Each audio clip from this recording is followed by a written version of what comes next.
Chapter 1 The Pool Beneath the Roots by Wil Dride.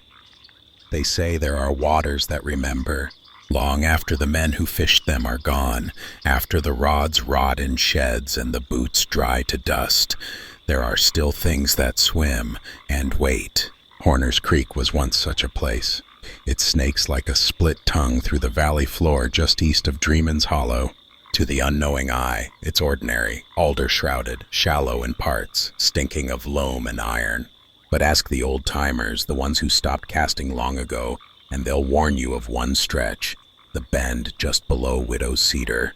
They call it the Root Pool, and it's not the water you should be afraid of. I came to the creek on a slate-gray morning in late October. Fog hung low like a shroud, and the woods whispered with the hush of fallen leaves and long-held secrets. I was alone, or so I thought. The only company I kept was my 5-weight rod, a blood-eye bugger I had twisted into shape the night before, and the rusted stories I'd half dismissed as tavern tales.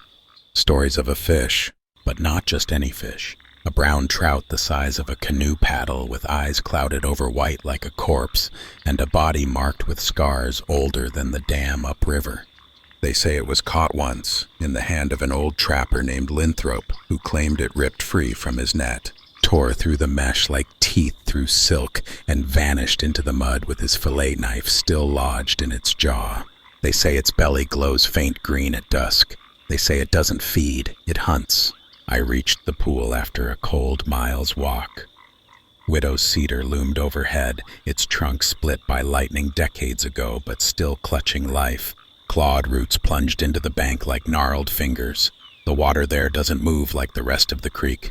It broods, darker, deeper. I crouched low, casting upstream, letting the bugger swing across the current. Once, twice, again. Nothing. The air grew still. The birds, gone. Not a ripple stirred the surface, save for the slow coils of fog curling like breath from the depths. Then I felt it. Not a strike, not a bump. A pull, slow and steady, upstream against the current, as if something beneath the silt had wrapped itself around my line and decided to take me. I lifted the rod.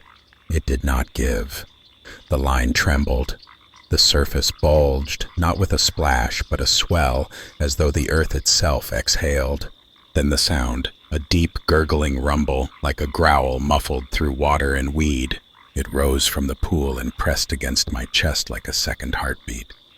I cut the line, stumbled back, slipped, sat gasping on the moss with my fly box half open and my pride leaking out like the breath from my lungs.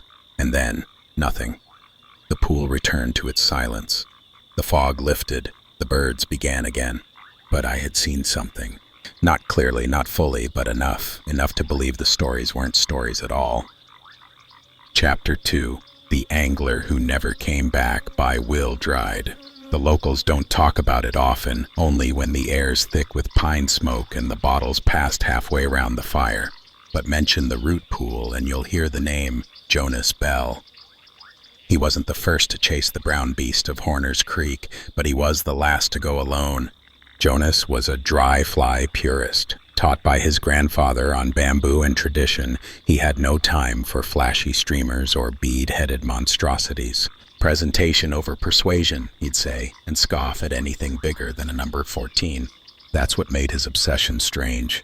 It wasn't just a hunt, it was a grudge. You see, Jonas had hooked it once, back in '94, mid-May. A hatch was on, caddis thick enough to cloud your glasses, and Jonas was waist-deep just upriver from the cedar. A cinnamon elk hair floated past the log jam when the water erupted like a thrown boulder. His foreweight bent near double. Whatever it was didn't run. It dove, straight down. A heartbeat later, the line snapped with a sound like a pistol shot. He stood there for 10 minutes, said he could still feel the tug in his wrist 2 days later.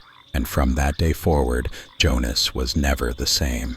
He stopped guiding, grew pale, tied flies in silence by candlelight, talked about the trout like it was a devil owed retribution. They said he once tried to spear it, built a drift net out of deer sinew, even painted sigils on his fly boxes like some backwoods ward against water spirits. Then came the storm. Late September. The river rose fast, trees down, trails washed clean. Jonas packed a satchel, grabbed an old composite rod, and told no one where he was headed. But we knew. He never came home. 2 days passed before the search party went in. Found his camp a quarter-mile from Widow's Cedar, still warm, boots neatly placed, coffee pot left half full and rusting in the fire ash, but no Jonas. At the root pool, they found his rod, snapped clean at the midsection.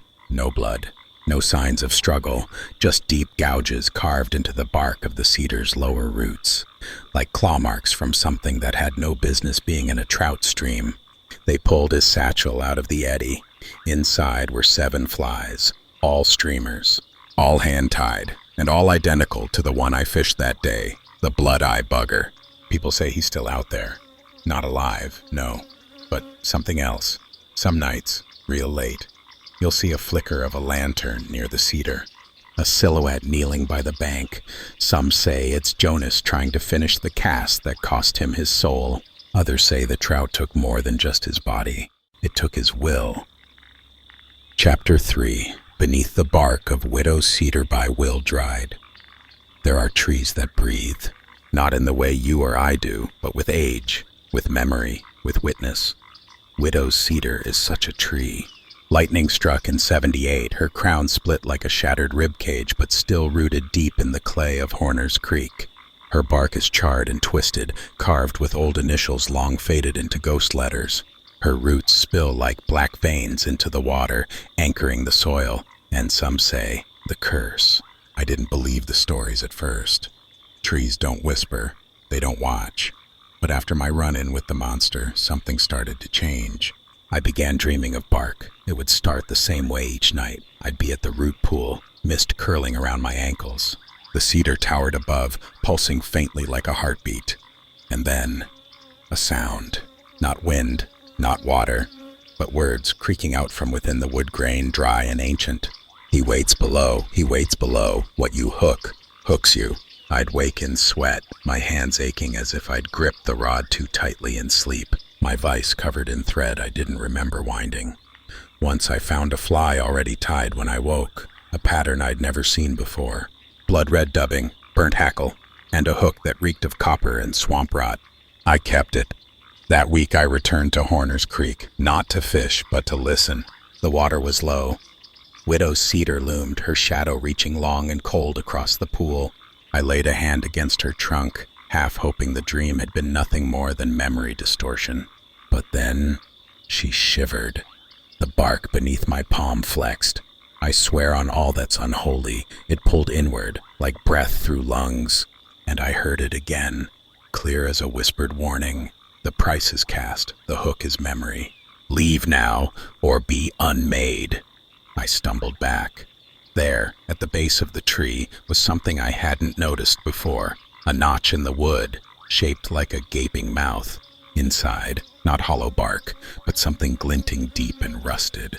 A blade, wedged in tight, as if jammed there by force long ago. A fillet knife, the initials JB still carved on the hilt. Jonas Bell, still watching, still waiting. Since that day, I've felt it with every thread I wrap. A sense that fly tying is more than craft, more than tradition. It's ritual, the vise a pulpit, the thread a prayer, the hook a deal. And Widow's Cedar watches all. Chapter 4. Thread Tooth be Wil Dride. A week passed since I touched the blade in Widow's Cedar. I hadn't been the same. The dreams grew louder, the vise restless. Every night my hands itched to tie, and not just for the sake of craft. It felt like something was asking for it, urging, demanding. I gave in. I sat at the bench well past midnight, with nothing but a dim lantern and a spool of blood-red thread. No pattern, no plan, just instinct. Dark, ancient, whisper-fed instinct. And I tied. Hackle blackened with soot, tail of shredded marabou, a wrapped body that seemed to slither even as I wound it. Flash so faint it caught the edge of your vision but disappeared when stared at directly. The hook, a barbed old relic I found in my grandfather's tackle tin. Rusted, bent slightly to the left, it cut my thumb as I tied, drawing a single drop of blood, which soaked into the dubbing without a trace. When I finished, the air in the room shifted.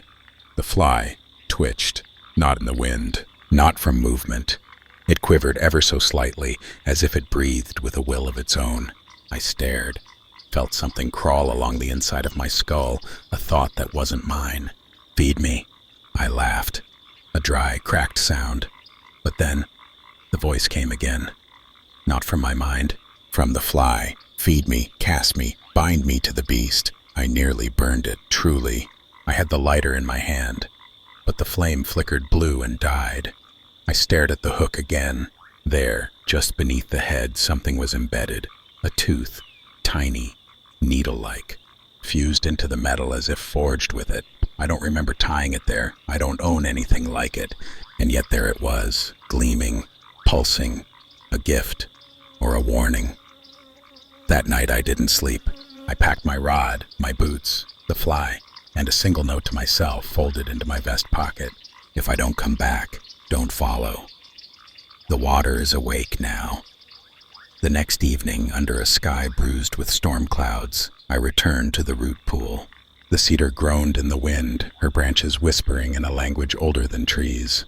The pool swirled, darker than I'd ever seen it, as if the silt itself had risen to meet me. I tied on the fly. My hands trembled. The thread glowed. The tooth shimmered. And just as the last light of day slipped behind the hills, I cast into the heart of the pool. The line hit the water. No drift, no swing, just tension. Immediate. Something was already there, waiting. Chapter 5. The Pull Beneath the World by Wil Dride. The moment the fly hit the water, the world held its breath. The current stopped. Even the wind refused to move. No rustle in the cedar, no bird song. Only the stretch of my line, tight, quivering, and the silence that followed it like a funeral procession. Then it pulled, not like a fish, like the earth had clenched its fist around the hook and started dragging downward. I tried to lift the rod. Nothing gave. The reel turned, slow at first, then screaming. My boots slid. The gravel bank shifted beneath me. I dug in, breath sharp in my throat, and then the water rose. Not a splash, not a wave. A column, a pillar of liquid shadow rising from the root pool, as if the stream itself had grown a spine. Inside it I saw things, eyes, scales, antlers, machinery, bones, flies, hundreds of them, suspended, twitching, screaming silently in strands of silk. At its center, a mouth, enormous, lipless, ringed with teeth carved like barbed hooks. My fly dangled from its upper jaw like a cursed jewel. "You tied me." The voice came not from the water, not from the beast, but from within me. My hands froze, my chest clenched. "You fed me. You remembered me. You are mine." I dropped the rod. The line vanished in a single snap, pulled into the depths faster than light. The pillar collapsed with a rush that soaked the bank, the air, the very marrow of my bones. And then, stillness. The rod lay shattered. My boots, soaked. The fly, gone. Only the cedar remained, creaking gently as if it hadn't just birthed a nightmare. I left Horner's Creek that night, never returned. But I hear it now, every time I sit at the vise. The click of thread, the hum of the bobbin, and beneath it all, the pull. If you ever find yourself tying near midnight, if the water calls your name, if the fly begs to be cast, don't. Some monsters aren't meant to be caught. Some are meant to be remembered forever.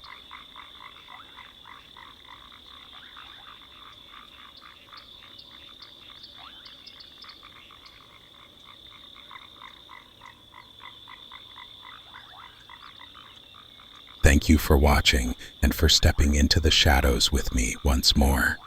If you enjoyed this tale, give it a like and be sure to subscribe to join me on future journeys into the twisted corners of fly tying. Want to summon your own creature to the stream? You'll find a full materials list in the description below, along with a link to grab the kit I used from our friends at Togens Fly Shop. And don't forget, the next monster fish story is already swimming its way toward you. So tie along and beware the pull beneath the world.